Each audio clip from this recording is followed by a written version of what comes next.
Berkat. Janganlah kamu membuat berhala bagimu. Janganlah kamu mendirikan patung atau tugu berhala bagimu. Dan janganlah kamu menempatkan batu berukir di negerimu untuk sujud menyembah kepadanya. Sebab akulah Tuhan Allahmu. Kamu harus memelihara hari-hari Sabatku dan menghormati tempat kudusku. Akulah Tuhan. Jika kamu hidup menurut ketetapanku dan tetap berpegang pada perintahku serta melakukannya, aku akan memberi kamu hujan pada masanya, sehingga tanah akan memberi hasilnya dan pohon di ladang memberi buahnya. Musim mengirik bagimu akan berlangsung sampai musim memetik buah anggur, dan musim memetik buah anggur akan berlangsung sampai musim menabur. Kamu akan makan makananmu sampai kenyang dan tinggal di negerimu dengan tentram. Aku akan memberi damai sejahtera di negeri itu, sehingga kamu akan berbaring tanpa dikejutkan oleh apapun. Aku akan melenyapkan binatang buas dari negeri itu, dan pedang tidak akan melintas di negerimu. Kamu akan mengejar musuhmu dan mereka akan tewas di hadapanmu oleh pedang.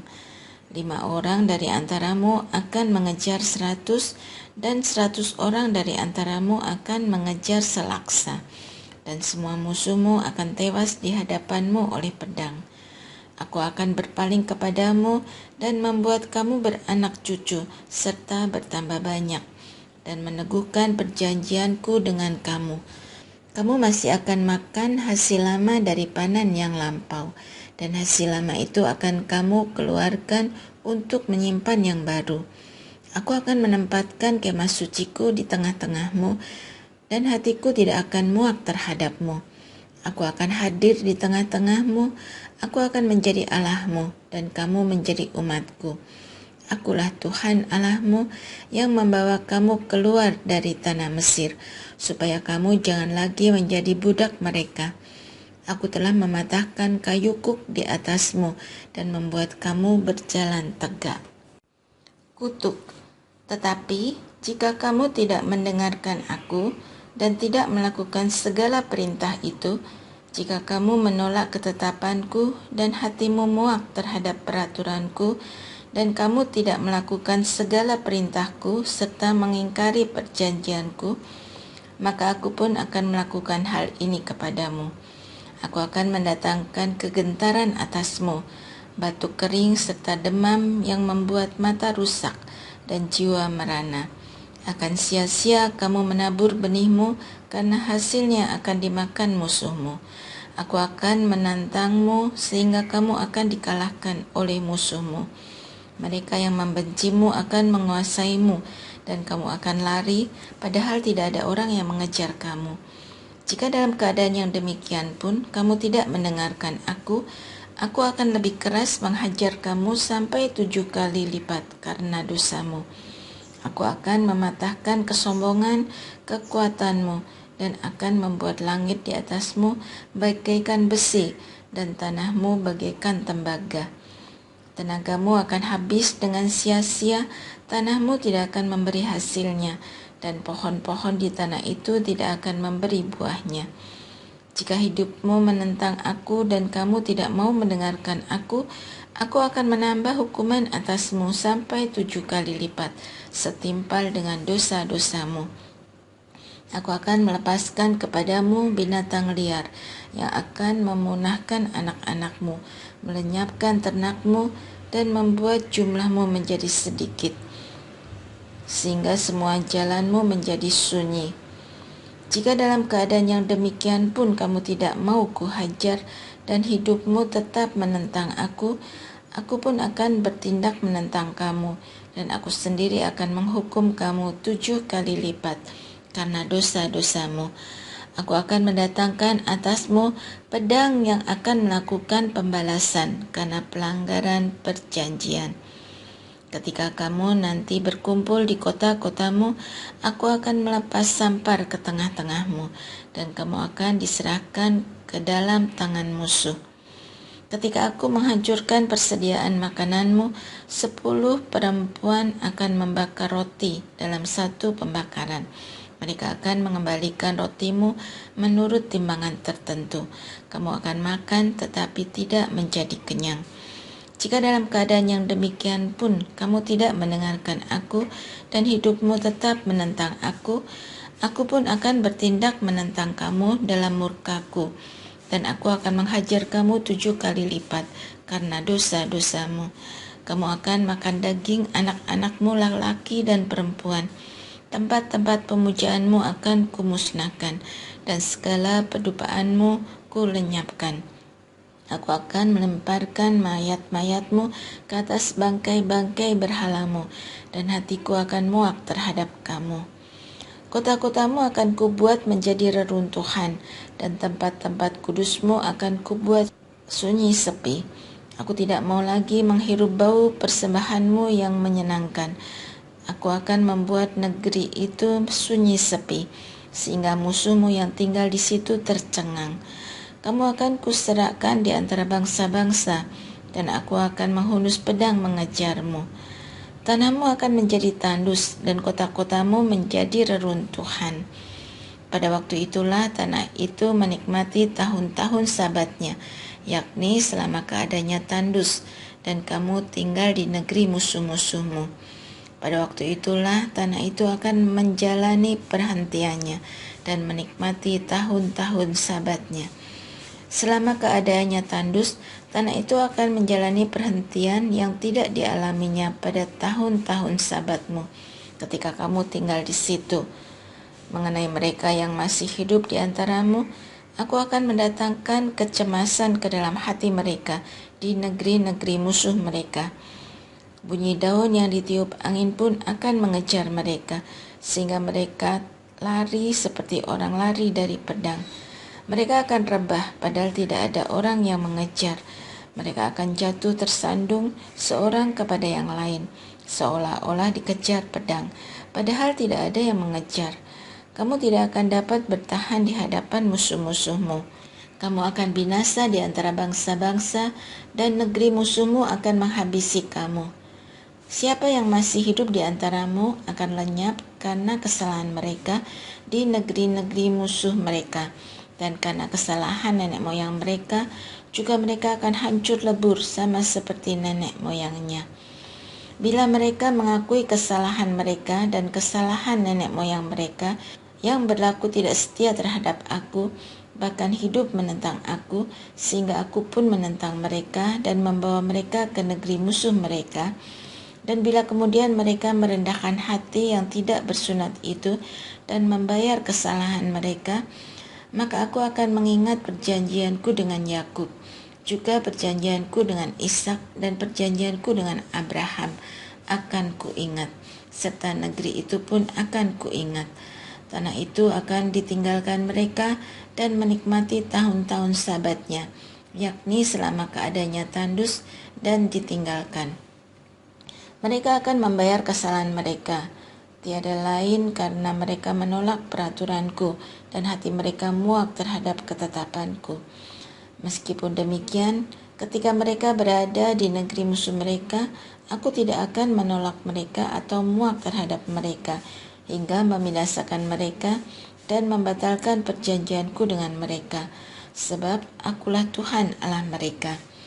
Demi mereka aku akan mengingat perjanjian orang-orang terdahulu yang kubawa keluar dari tanah Mesir di depan mata bangsa-bangsa, supaya aku menjadi Allah mereka.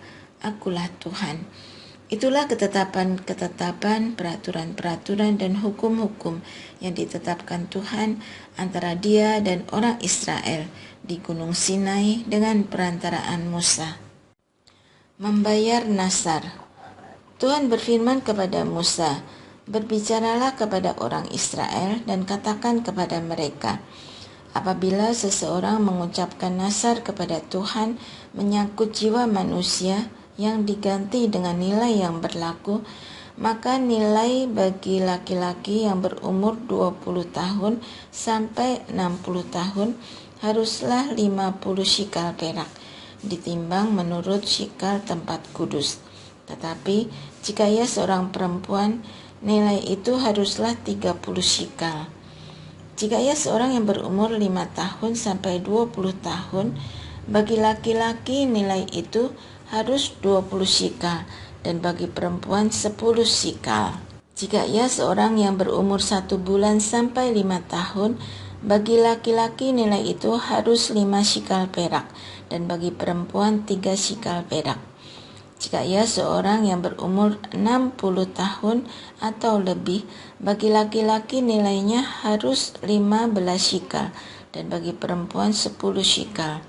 Tetapi jika orang itu terlalu miskin untuk membayar nilai itu, ia harus membawa orang yang dinasarkannya itu kepada imam yang akan menentukan nilainya sesuai dengan kemampuan orang yang bernasar itu. Jika yang dinasarkan itu hewan yang boleh dibawa sebagai persembahan kepada Tuhan, apapun dari hewan yang dipersembahkan orang itu kepada Tuhan haruslah kudus. Janganlah ia mengganti dan menukarnya, yang baik dengan yang buruk, atau yang buruk dengan yang baik. Namun, jika ia perlu menukar seekor hewan dengan seekor hewan lain, baik hewan itu maupun gantinya haruslah kudus. Jika itu seekor dari antara hewan najis yang tidak boleh dipersembahkan sebagai persembahan kepada Tuhan, hewan itu harus dibawa ke hadapan imam, dan imam harus menetapkan nilainya apakah hewan itu baik atau buruk. Seperti penilaian imam, demikianlah jadinya. Jika orang itu mau menebusnya juga, ia harus menambahkan 1/5 kepada nilai itu. Apabila seorang menguduskan rumahnya sebagai persembahan kudus bagi Tuhan, imam harus menetapkan nilainya, apakah rumah itu baik atau buruk.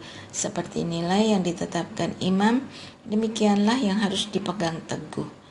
Jika orang yang menguduskan itu mau menebus rumahnya, ia harus menambah harganya sebanyak 1/5 dari uang nilainya, dan rumah itu pun kembali menjadi miliknya. Jika seseorang menguduskan sebagian dari ladang miliknya bagi Tuhan, nilainya haruslah sesuai dengan taburannya. Sehomer taburan benih jelai berharga 50 shikal perak. Jika ia menguduskan ladangnya mulai dari tahun Yobel, nilainya haruslah dipegang teguh. Tetapi jika ia menguduskan ladangnya sesudah tahun Yobel, imam harus menghitung harganya bagi orang itu sesuai dengan tahun-tahun yang masih tersisa sampai tahun Yobel, dan harga itu harus dikurangi dari nilainya. Jika orang yang menguduskannya benar-benar mau menebus ladang itu, ia harus menambah harganya sebanyak 1/5 dari uang nilainya, dan ladang itu tetap miliknya. Tetapi jika ia tidak menebus ladang itu dan telah menjualnya kepada orang lain, ia tidak dapat menebusnya lagi. Pada waktu ladang itu bebas di tahun Yobel, ladang itu harus kudus bagi Tuhan, sama seperti ladang yang dikhususkan bagi Tuhan, imamlah yang akan memilikinya. Jika ia menguduskan bagi Tuhan ladang yang telah dibelinya, yang tidak termasuk ladang miliknya dahulu, imam harus menghitung baginya harga nilainya sampai tahun Yobel, dan orang itu harus mempersembahkan nilai itu pada hari itu juga sebagai persembahan kudus bagi Tuhan. Pada tahun Yobel, ladang itu harus dikembalikan kepada penjualnya, kepada orang yang mula-mula memiliki tanah itu. Segala nilai harus menurut shikal tempat kudus, yang beratnya 20 gera. Akan tetapi, anak sulung dari antara hewan yang sebagai anak sulung menjadi hak Tuhan tidak boleh dikuduskan oleh siapapun, baik itu seekor lembu maupun seekor kambing atau domba. Itu milik Tuhan. Jika anak sulung itu dari antara hewan yang najis, orang harus menebusnya menurut nilainya dengan menambah 1/5-nya. Jika tidak ditebus, haruslah dijual menurut nilainya. Akan tetapi, apapun dari segala milik seseorang yang sudah dikhususkannya hanya bagi Tuhan, baik manusia, hewan maupun ladang miliknya, tidak boleh dijual atau ditebus. Segala yang dikhususkan itu adalah maha kudus bagi Tuhan. Setiap orang yang dikhususkan untuk ditumpas dari antara manusia, tidak boleh ditebus, ia harus dihukum mati. Demikian juga segala persepuluhan dari tanah, baik dari hasil benih di tanah maupun dari buah pohon, adalah milik Tuhan. Itulah persembahan kudus bagi Tuhan. Jika seseorang mau menebus sebagian dari persembahan persepuluhannya itu, ia harus menambah seperlimanya. Mengenai segala persepuluhan dari lembu atau kambing domba, setiap hewan ke-10 dari segala yang lewat di bawah tongkat gembala harus menjadi persembahan kudus bagi Tuhan. Janganlah dipilih-pilih mana yang baik atau yang buruk, dan janganlah ditukar. Jika orang menukarnya juga, baik hewan itu maupun gantinya harus kudus dan tidak boleh ditebus. Itulah perintah-perintah yang disampaikan Tuhan kepada Musa di Gunung Sinai untuk orang Israel.